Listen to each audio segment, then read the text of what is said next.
Hey, there I am. How do I do?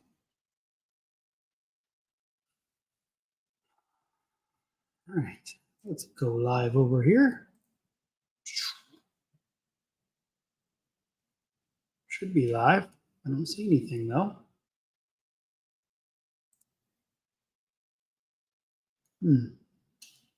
Okay, well, hopefully that is working.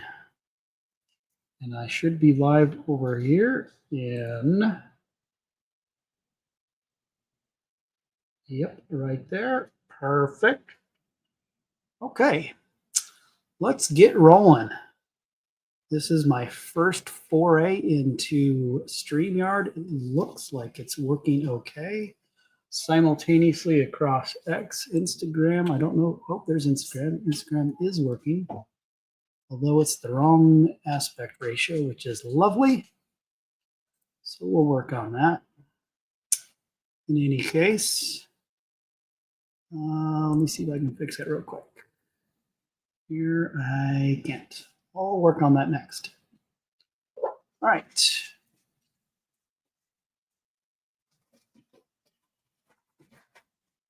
Could have swore there was a way to do that. I will figure that out for next time, y'all. All right. Questions? Because I had technical difficulties last week, I was unable to get any questions answered. So there's a few more this week than there's normally. Just going to go down. There's a couple repeats on here as well. We'll skip where needed.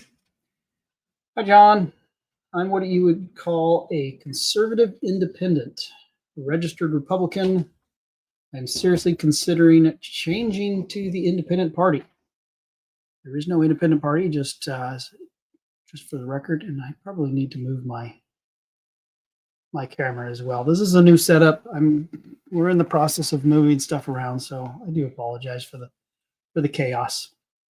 In any case, really appreciate your position on the big issues. I do have one question. What is a media bill of rights? You mentioned that in the solutions section.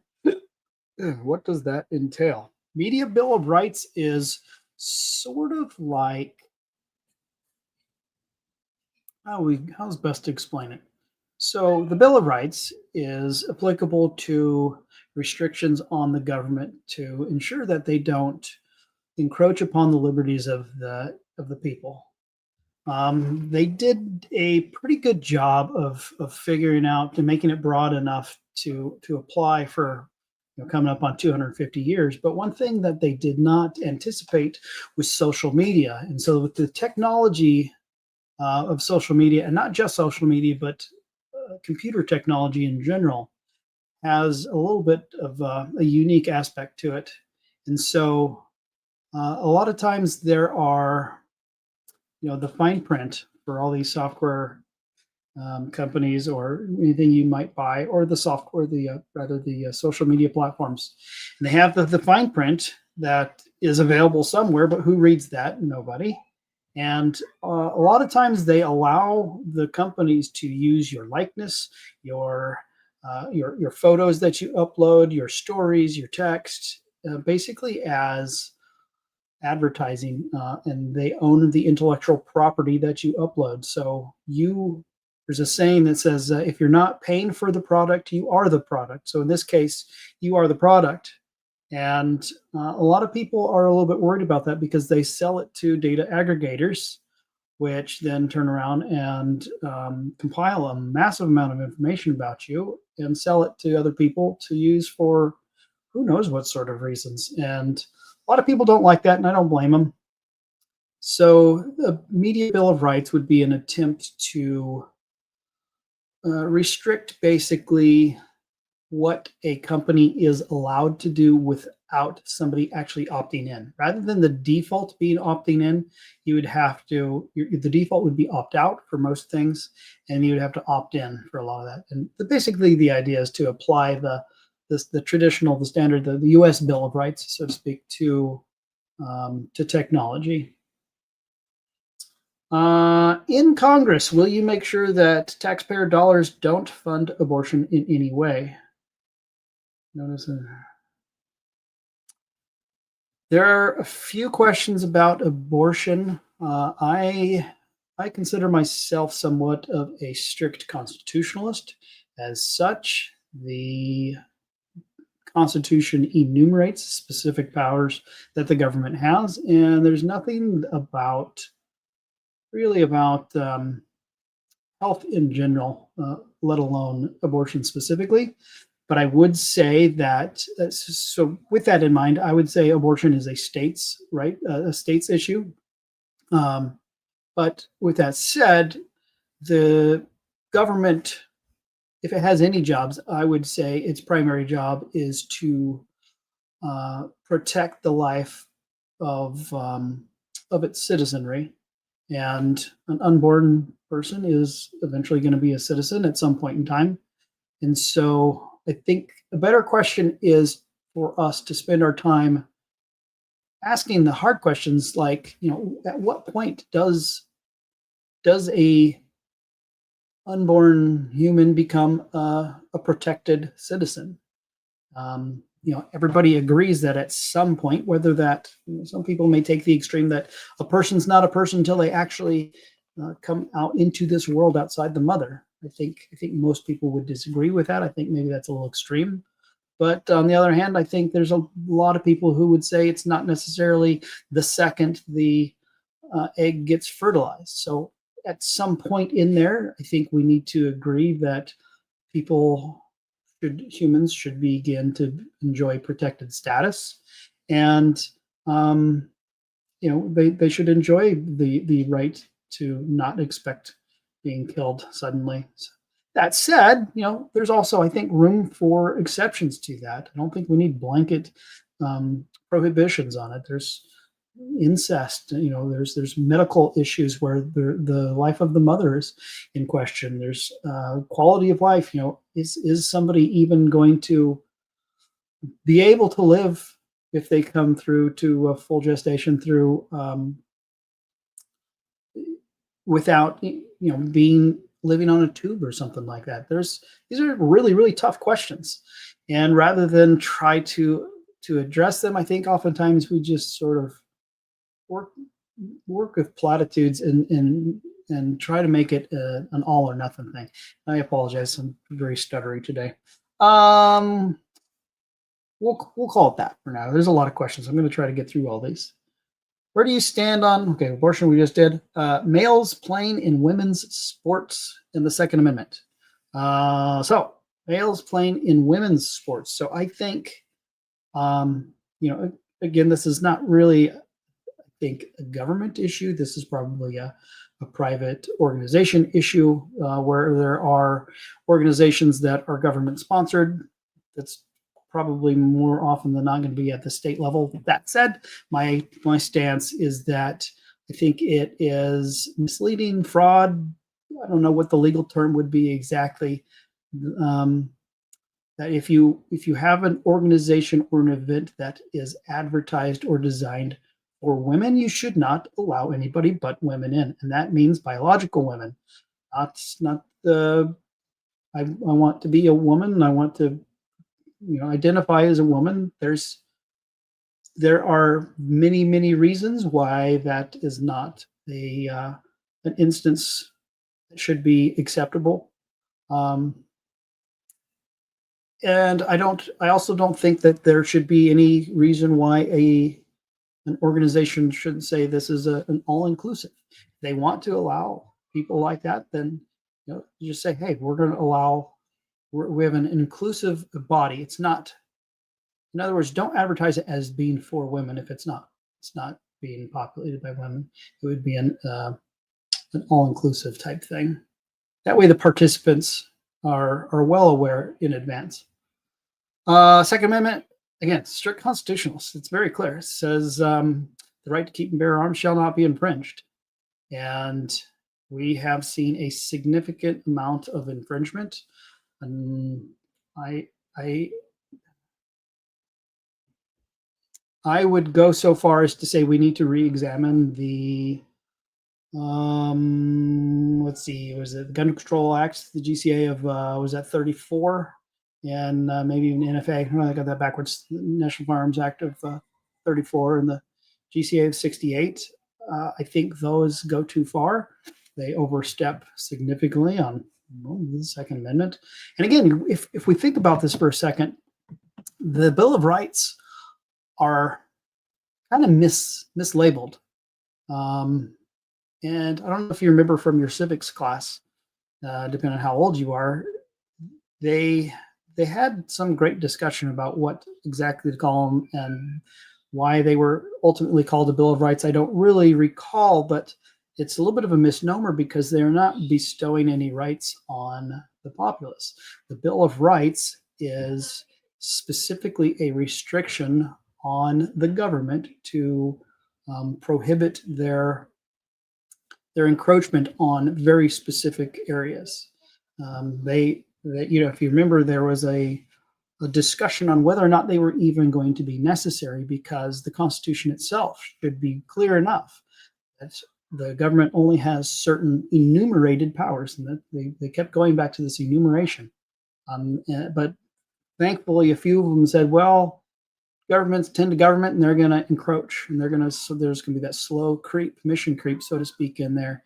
And so we need to include a way to make sure that they're not going to go too far in these certain areas. And so they made the Bill of Rights, and they said, these few things, and read the language. They're with a couple exceptions like the 9th and 10th.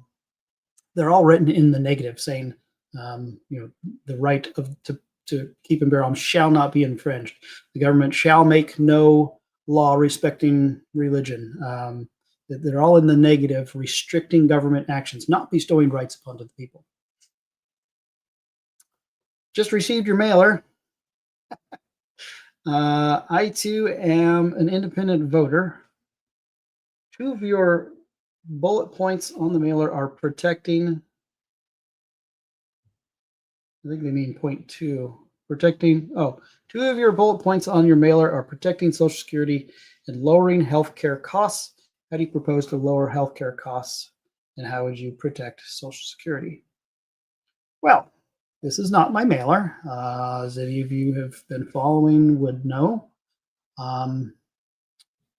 So can't say what exactly is on there. I have a picture of it somewhere, but I didn't memorize it because I didn't make it, and I had no involvement in it.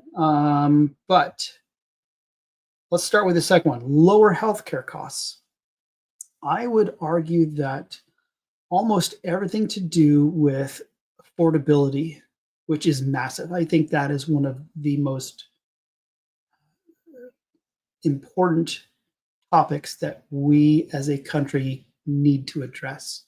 Is all these, the affordability, whether it's healthcare or housing or jobs or cars, grocery bills, all of these are fundamentally the result of poor fiscal policy, fiscal and monetary policy, for you economists out there. But basically, when the government spends consistently more than it brings in, they have to make up that shortfall by printing new money. And when they print new money, it makes the stock, the quantity of money increase. And anytime you increase the quantity of something, it's going to decrease the value of it. And so healthcare, again, all these affordability issues are precisely because the value of your dollar that's sitting in your wallet doing nothing is, if you're not spending it, you're losing money. You're literally losing money. You're losing purchasing power. And so I would say we need to start there. We need to start with a balanced budget amendment and get to the point where we are expanding the economy and making smarter decisions about where the government is spending. On top of that, there are all kinds of things that we can do healthcare specific.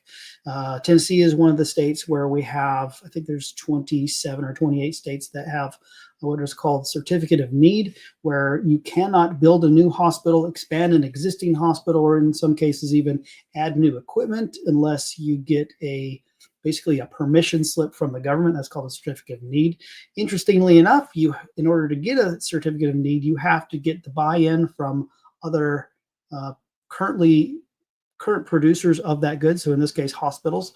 And so it's just a massive barrier to entry that does really nothing other than decrease the quality and increase costs. So we can start there. The affordability, the Affordable Care Act, Obamacare, put a moratorium on physician-owned hospitals. That was at the behest of the big corporate lobbyists. This is despite the fact that all the studies show that physician-owned hospitals are lower costs and provide higher levels of care. So we need to do that. There are a bunch of changes that we can do to the Medicare system. They're basically the base level.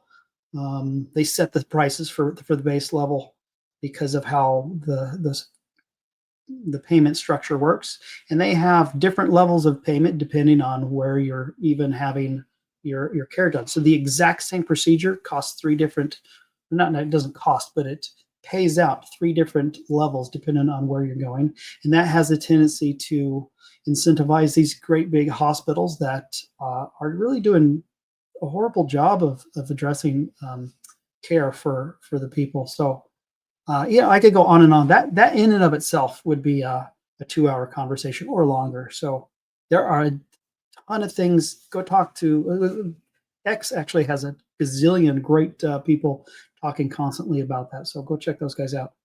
What else did I say? Oh, protect Social Security.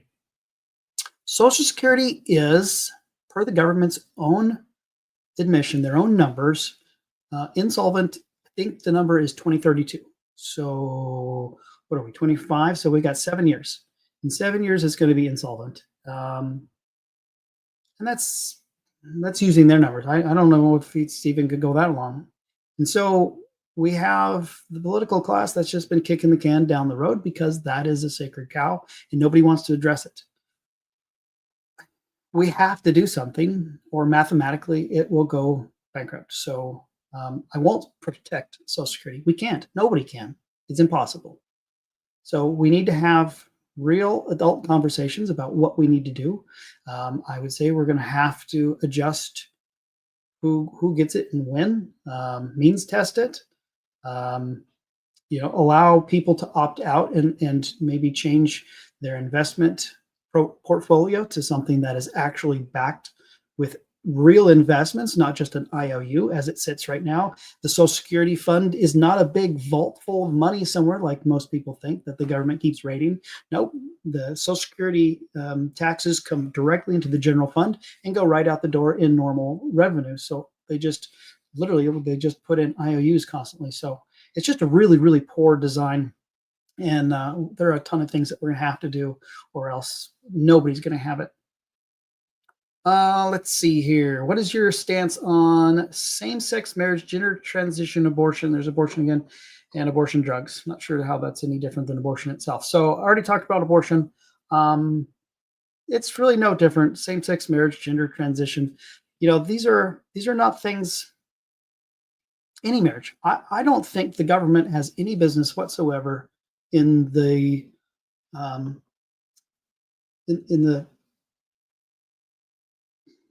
lost my train of thought. What's the word I'm looking for? In the in marriage, in the institution of marriage, whether that's same sex, different sex, traditional marriage, whatever.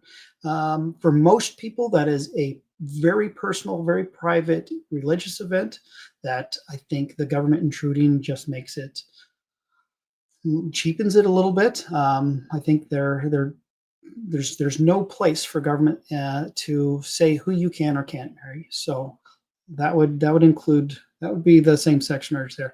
Gender transition is a little bit different. If we're talking consenting adults, people should be able to do whatever they want to, so long as they're the ones footing the bill. The problem is that we have young, impressionable kids that are almost being pressured into going with the flow. Human beings are very tribal and we want to belong. We want to be part of something. And when we see, especially with social media algorithms, putting us in echo chambers and bringing some of arguably very extreme ideologies to the forefront and making them seem a whole lot more common than they truly are, we have a number of kids that are getting really harmed by this. And so I don't think there's any universe where kids should be allowed to undergo that surgery, because that's life altering, and there's no coming back from that. And studies that I have seen suggest that suicidal ideation just skyrocket after these surgeries, and so many of them regret it. And again, you can't go back. So we have to protect kids. I think, we don't let them watch R-rated movies. We don't let them buy cigarettes, alcohol, vote. So why would we do something like gender change? It just doesn't make any sense for me.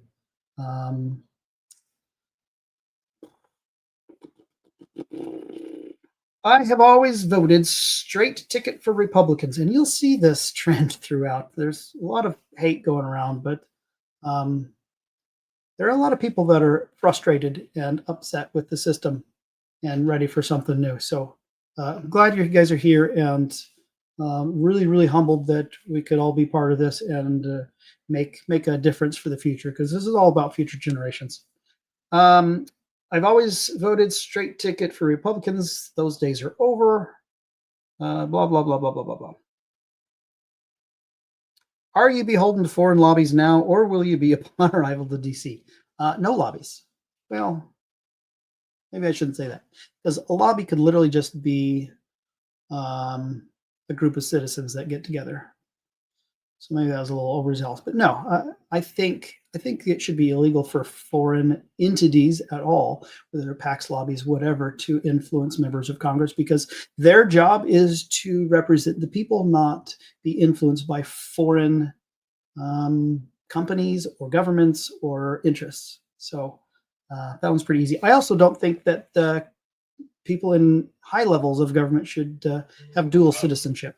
I did not have my phone off. Way to go, John. All right. There we go. What's next? And by the way, I'm trying to see, I think we can get questions in here somewhere. If anybody's watching online. Want to know more about you? Thanks. Oh, this is an interesting. Okay. Want to know more about you. I like that you are in this to represent me. I'm a moderate to liberal thinking. How will you represent me when I'm not totally right-wing conservative? I don't want to be forgotten. I think this, although it seems kind of lacking of substance, that is, I would argue, one of the best questions that we could possibly ask. What does it say? How will you represent me when I'm not totally right-wing conservative? And I'm not right-wing conservative either. Boy, I can't talk. I'm not right-wing conservative either. I'll slow down a little bit so I can actually talk. That's the beauty of being an independent. It doesn't matter what your ideology is. And it really even shouldn't matter if I was a Republican or a Democrat or a Libertarian or a Green Party or a Constitution Party or any of these parties. Your job as a representative is to represent the people of your district, period. Now, I don't think it's in this question here, but they were in follow-up questions that I've been back and forth. One of the questions was, what do you do if this is them asking, so let me rephrase this. What happens when I believe something that the voters don't believe? So let's say the voters want me to pass an overwhelming 80% want me to pass some particular bill, but I believe that it is not in their best interest.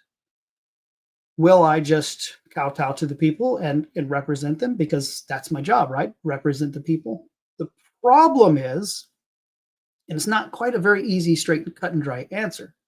The founders, going back to civics again, I don't want to make this boring, but if you remember from your civics classes, the founders were very worried about having a direct democracy, because direct democracies all throughout history and everywhere we see them happen, people begin to vote for basically selfish means.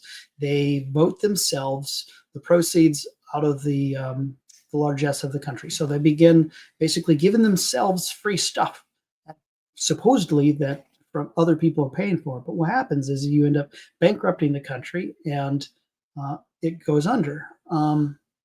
And if they don't get to that point, then they oftentimes turn into a tyranny. So they wanted to avoid that as much as possible, which is why they created a representative democracy. Not we're not a direct democracy. We're a representative democracy. So we're set up as a republic. And so if the voters wanted me to vote in a particular way, I would have to look at it on the substance, on the merit of the issue itself. And if it makes sense, then that's fine. That's the will of the people, and I would vote that way.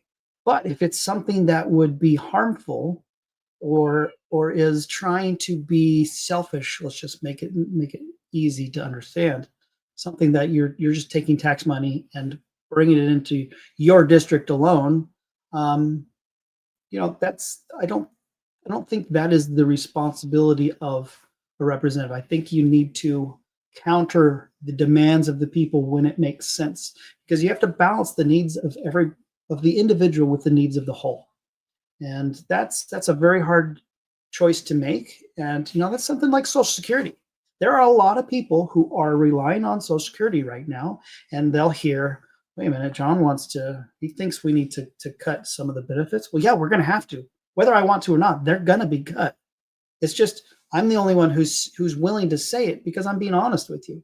And so you have to have these hard discussions. And I think we probably just need to start having a gazillion town halls, if with our elected leaders, and say, talk about these things, because there are nuances that are going to be very, very important that people understand, because we're kind of in a tough pickle right now. We have an erosion of the middle class that is really, really going to put us in some dangerous footing if we don't do something about it quickly. So I hope that answers. I was kind of meandering all over the place. And again, I see a few people on here. So please, by all means, if you have any questions, throw them in the comments section. Where did I leave off? Where do you stand on abortion? I already did that. Birthright citizenship. That's an interesting one. The founders were very, very clear that this country was supposed to be a haven for immigrants. We were built on the idea that this was the land of the free, the dream world to go to and make a better start, a better life for yourself. And I think we should encourage that and continue. We don't need to be adjusting the fact that we have birthright citizenship. What I think is the problem is that we have over the years created a very large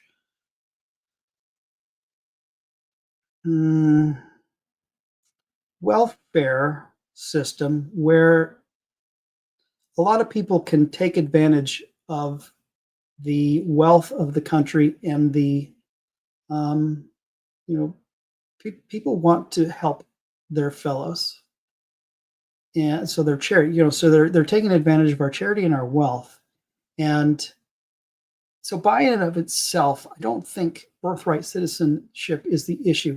The problem is that people come here specifically to take advantage of the existing citizens, and that needs to change. And I think that's what the big disagreement over immigration is as well, because on one hand, we want people to succeed. We want them to come to America and have a better life, because if you have the luck of being born in America, congratulations, you're in the top 1% globally for wealth. Doesn't matter if you're the poorest of the Americans. You are the top 1%. So we're in a very unique situation where we can help ourselves and help other people, but we don't want people to take advantage of it. Now add the fact that, again, like I said, our middle class has been eroding because of the political class, the political class. The erosion of our dollar has made it so that If you are middle class, even upper middle class in many cases, you're not truly middle class. You're basically working poor. And it makes our system has made it so incredibly difficult to climb out of that hole and better yourself. So it gets people, understandably so, get so angry when they see people that aren't putting forth as much effort as them, that are jumping the line and coming over here illegally and having the anchor babies and whatever. But um, we're going to have to address that, because that's a symptom, not the issue itself. And again, all this goes back to the power structure, and we're going to have to break that the stranglehold on power if we're going to expect to get any of this stuff solved. And again, I'm for those of you who just showed up, like just set up. I changed my setup a little bit, and I put my camera way, way, way too high, so I have to look it up. Okay, last question. Actually, there's 3 questions here. No, it's not, because it's abortion again. Let's see here. Education. What is your stance on education, and how do you address public welfare? Well, we just talked about that a little bit. That would be a really long one. Let's see, what time is it? We're at 30 minutes here. Let me first check to see if we have any questions from anybody before. I'll have it in 3 different locations here, of course, because I'm crazy like that.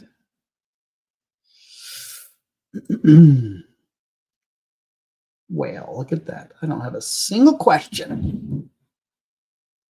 All righty. I guess we're doing a pretty good job then. All right. Where is StreamYard? There we go. Last question was education. Again, strict constitutionalist. Enumerated powers says nothing about education. So in this case, I'm supportive of Trump's efforts to not defund but close down the Department of Education. I think we need to hand all those powers back to the states where they rightfully are, and we need to allow states to compete with the ideas. And I wouldn't even stop there. I would say the states need to sort of decentralize as well and allow as much competition as possible. We are all basically innately aware that competition in the economy breeds lower prices, higher quality, more options. And for whatever reason, we get our little blinders on and think that doesn't apply to things like healthcare and education or political parties. So yeah, I think we need to have more competition. We need to have, and please don't hate me. We'll have another discussion about this. We need to have true vouchers, not the nonsense fiasco that Tennessee passed, but true vouchers that are universal. They follow the student around. They can be used at whatever school or educational opportunities that the parents see fit, whether that is enrichment, homeschool, religious schools, charter schools, whatever, even a public school. They should have that option to them. And then set it up sort of like an ESA, an education savings account, where you'd literally have like a debit card or something that you could use to spend on even things like transportation. Busing your kid to school is part of your education. So I think there are a lot of different opportunities to open that up to competition, to the market, and make it a lot better for everybody, and not just the students, but for the schools and the teachers themselves, because they'll get a massive boost in pay, which would be pretty fantastic. Let's see. So anyway, I just reached my last question. Like I said, we're at 30 minutes. This is the second to last AMA before the election. Early voting ends in 2 days. If the stuff that I've been saying resounds with you, then please vote for me. If not, we've got some other candidates out there. We've got some independents that are, I don't know, interesting. And you got your Democrat and your Republican who've been in power for 170 years. So if you like the place where we're at, keep voting there. But otherwise, this is a long campaign. Again, I am under no illusions that we're gonna win this one, but we're gonna make everybody very nervous, and it's gonna set us up for a glorious win next year. This has always been the goal. 2026 has always been the goal for me, and so I appreciate you guys walking the journey with me. Again, email, head over to the website, thorforcongress.com. Send in a question. No question is too difficult. Can't believe nobody asked any questions this time. Normally I get at least one question. And I think probably not next week, but after the election, I'm going to try to figure out how to turn this into like a discussion where we can get some people on here and we can have a back and forth discussion about topics. So it won't just be me talking to the camera saying what I think about, say, healthcare, for example. We're going to bring some healthcare professionals on here and have a back and forth discussion about what they think would be helpful as well, and education and immigration, and you name it, whatever topics you guys think are important, we're going to get some experts on, and we'll see where we can go, make some changes. Appreciate y'all. Have a good night.